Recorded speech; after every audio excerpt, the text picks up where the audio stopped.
My life was neat, organized, and utterly predictable. My car was my independence, the symbol of my hard-won success.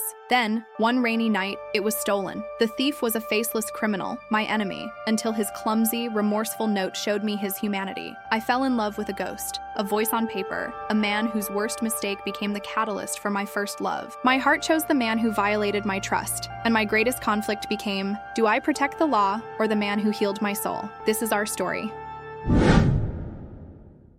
My life, before the car theft, was a testament to meticulous planning and disciplined saving. I was Hannah, a dedicated English teacher at a private academy in Seoul, and my days were a rhythm of grammar lessons, student essays, and late-night commutes. My small, reliable silver sedan wasn't just a vehicle, it was the physical embodiment of my financial stability and my independence, the first major purchase I had ever made after years of struggle. I washed it religiously, kept the interior spotless, and checked the oil every month. It was my prized possession, the quiet metallic witness to my upward climb. I had no time for dating, no time for romance. My ambition was my single, all-consuming passion. I believed in rules, in order, in the simple truth that hard work yielded fair rewards. I believed in a just world. All of that shattered on a Tuesday night. The rain was coming down in thick, cold sheets, the kind of rain that washes the world clean and leaves you feeling utterly exposed. I left the academy parking lot exhausted after an extra class and walked to the spot where I always parked. But the spot was empty. My car was gone. The shock was immediate, a cold, empty void in my stomach that quickly escalated into a burning, white-hot rage. It wasn't just the monetary loss, it was the violation. The thief hadn't just stolen a piece of metal. They had stolen my peace, my sense of security, and my firm belief in the predictable order of things.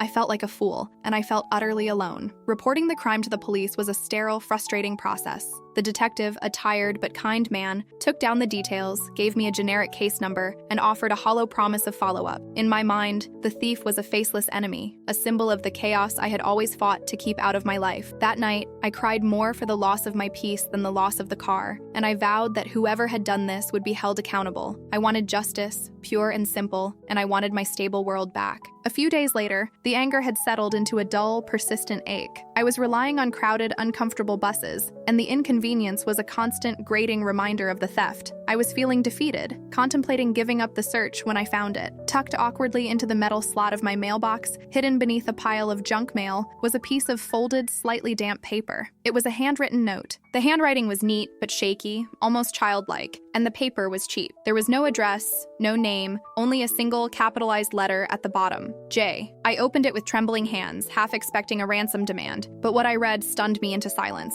The note was clumsy and poorly worded, but the sincerity was undeniable. It was an apology, a raw outpouring of guilt. The writer didn't mention the car, or the police, or the crime itself. He simply wrote about a desperate act, an unforgivable mistake, and a profound sense of shame. I hope your life is whole again soon, it concluded. The weight of this is more than I can bear. Forgive me. My initial reaction was a surge of protective fury. How dare he try to humanize himself? But as I read the note again, the anger dissolved into a consuming curiosity. This wasn't the callous criminal I had imagined. This was a person in pain. This was a man with a conscience. Against every rational instinct, a desperate, reckless idea took hold. I realized that this anonymous contact was my only leverage. I had to know more. I had to try to get my car back. I took a blank piece of paper, wrote a simple, direct question, "Where is my car? I only want it back," and signed it H. I left the note in the same spot where I had found his, a silent challenge in the quiet, unassuming corner of my mailbox. The wait was agonizing, but a new, strange energy had replaced my despair. I was no longer a victim. I was now a participant in a dangerous, secret game with a man I only knew as Jay. The correspondence began, and it quickly became the strange, forbidden obsession of my life. My mailbox became our secret post office, a tiny, concealed world where all the rules of my normal life melted away. Jay responded quickly, his notes becoming longer, more articulate, and deeply personal. He still refused to give me a location for the car, saying he needed to make sure it was safe, but he started to tell me why he had done it. It wasn't for profit, he explained, but for a family emergency, a young sibling's sudden critical illness that required money he couldn't get legally or fast enough. He wrote about his own struggle to leave a difficult past behind, about the crushing weight of debt, and how his only moment of weakness had cost him his peace. His honesty was devastating. Through his writing, he revealed himself to be incredibly kind, intelligent, and fiercely loyal to his family. He wrote about literature, about the absurdity of life, and about the deep, quiet shame that haunted his every waking moment. I, in turn, found myself writing back with a vulnerability I'd never dared show anyone. I told him about my solitude, my struggles, and my deep-seated fear of failure. I realized that I was falling for the person on the paper, the voice in the letters. He was the most captivating man I had ever met, a soul whose depth and sensitivity were only amplified by the profound mistake he had made. I had never dated.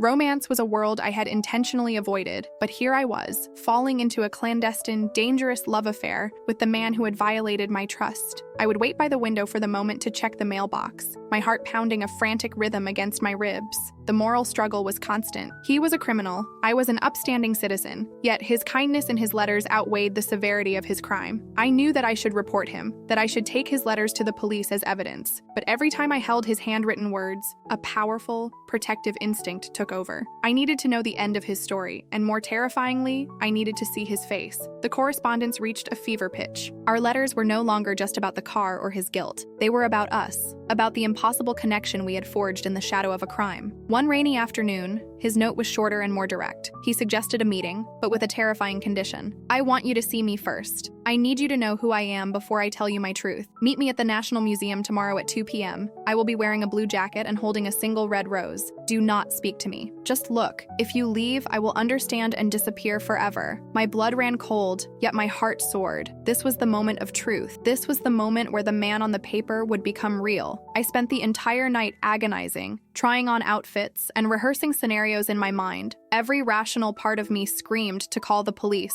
to end the madness, but the part that craved connection, the part that had fallen in love, screamed louder. The next day, I arrived at the museum precisely at 2 p.m. The air was thick with the hushed reverence of the large halls. I walked slowly, searching the crowd until I saw him. In the middle of the crowded gallery, standing before an ancient ceramic piece, was a young man in a worn blue jacket, holding a single vibrant red rose. He was June. He was exactly as I had imagined, but infinitely more real. He was handsome, but his features were marked by an exhaustion and a profound sadness that mirrored the guilt in his letters. His eyes, when they met mine across the room, were wide with fear, hope, and an overwhelming sense of vulnerability. I froze. The world outside the museum's walls, the world of right and wrong, of police reports and stolen cars, faded into a meaningless background. All that existed was the man holding the rose, the silence between us, and the impossible, forbidden love that was blooming in my chest. I watched him for what felt like an eternity, committing his image to memory. I saw a soul in turmoil, a man on the brink, and I realized with a devastating clarity that I was irrevocably in love. I knew that if I spoke, if I moved toward him, the whole fragile structure of our secret world would collapse.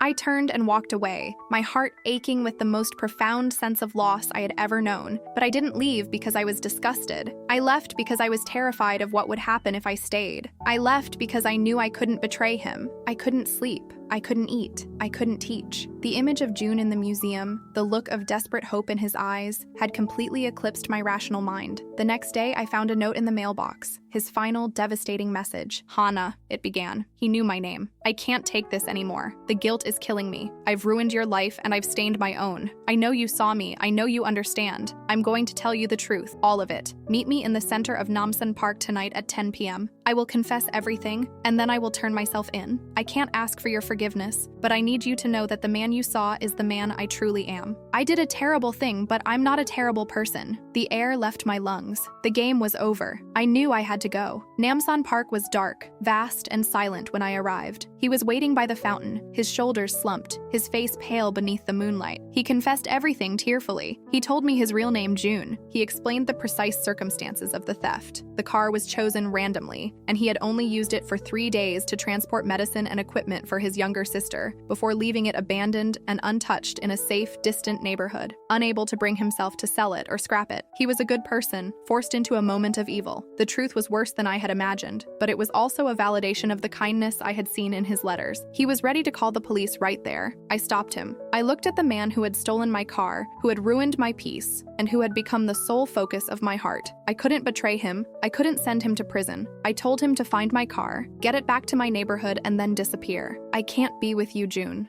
I whispered, the lie a sharp pain in my throat. But I won't betray you. Get out of Seoul. Start over. Live a life that proves the man in your letters is the real you. I turned and ran, the fear and the impossible love a crushing weight on my soul. June was gone, and I was left alone with my secret. My life, which I had just begun to rebuild, was now defined by a profound, agonizing silence. The world felt muted. I went back to teaching, but my mind was 1,000 miles away, constantly replaying the confession, the tears, the desperate plea in his eyes. I was a person caught between two lives, the virtuous teacher Hana and the silent accomplice who was deeply in love with a thief. The guilt was suffocating. I had broken my own moral code, and for what? For a fleeting connection with a man I might never see again. My emotional turmoil was impossible to hide. My family and friends noticed the change in my demeanor, the constant state of distracted sadness, and they attributed it to the trauma of the theft. But the truth was far more complicated. The detective, a kind and professional man, called me with an update. They had a lead on the car, a blurry CCTV image of a young man parking a similar sedan in an industrial area outside the city. He asked me if I had any details, any suspicion, anything that could help close the case. My heart hammered against my ribs, but my lips moved automatically. I lied. I gave him a non-committal answer, a practiced shrug of ignorance, and politely ended the call. The betrayal of the law was heavy, but the thought of betraying June was unbearable. I knew the risk I was taking. I knew the moral tightrope I was walking, but my heart had made its choice, and I was going to follow it no matter the consequences. My life had become a secret, a constant fear of exposure, and a longing for a man who represented everything I should have rejected. My only solace was the conviction that I had saved a good soul from a mistake that didn't define him. I had traded my peace for his, and in a strange, agonizing way, I felt it was the only choice I could have made. The emptiness was a constant companion, a ghost of a man I had known only briefly. Weeks turned into a month, and the hope of seeing June again slowly dwindled. I started to believe that my life would forever be marked by the profound melancholy of a love lost before it even began. And then, one ordinary Friday morning, I saw it. Parked precisely in the same spot where it had been stolen was my silver sedan. It looked immaculate. I approached it slowly, my heart in my throat, half expecting a trap, but it was my car, cleaned, detailed, and with a full tank of gas. It was like a miracle. I opened the door, and there, sitting on the driver's seat,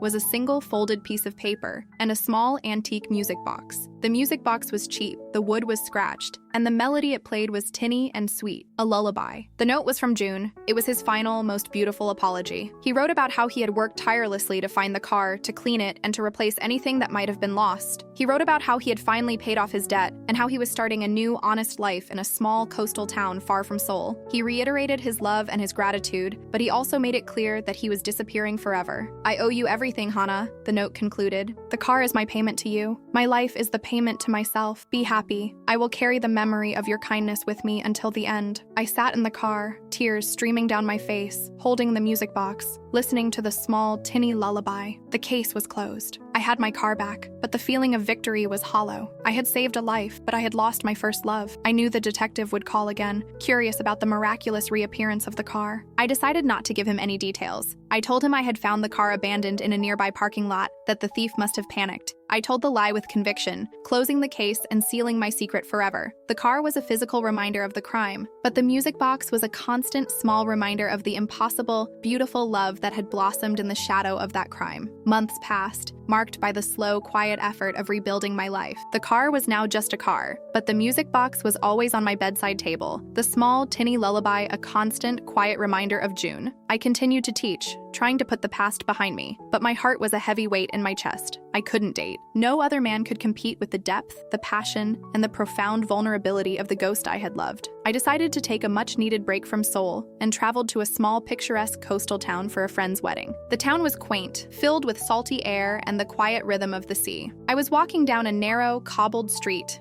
enjoying the anonymity, when I saw it, a small sun-drenched cafe with a large window displaying vintage books and handcrafted items. Drawn by the quiet atmosphere, I walked in. The bell above the door chimed softly, announcing my arrival. And there, behind the counter, serving coffee with the same quiet, sad demeanor I remembered from the museum, was June. He was working honestly, his hands calloused from physical labor, his face thinner and older, but his eyes held the same depth and vulnerability. He saw me, and the shock was mutual, an electric charge that stunned the small cafe into silence. His tray of cups clattered to the counter, and his eyes went wide with pure terror. He turned instantly, trying to flee into the back room, his shame a tangible presence in the air. "June!" I called out, my voice a desperate, choked whisper. He froze. I walked toward him slowly, my own legs trembling. The distance, the passage of time, the change in location, it all allowed for a new conversation, one built on the fragile foundation of our strange, dangerous past. We were two ships that had collided in a storm, and now, months later, we had washed ashore on the same quiet beach. He couldn't look me in the eye. He was consumed by shame,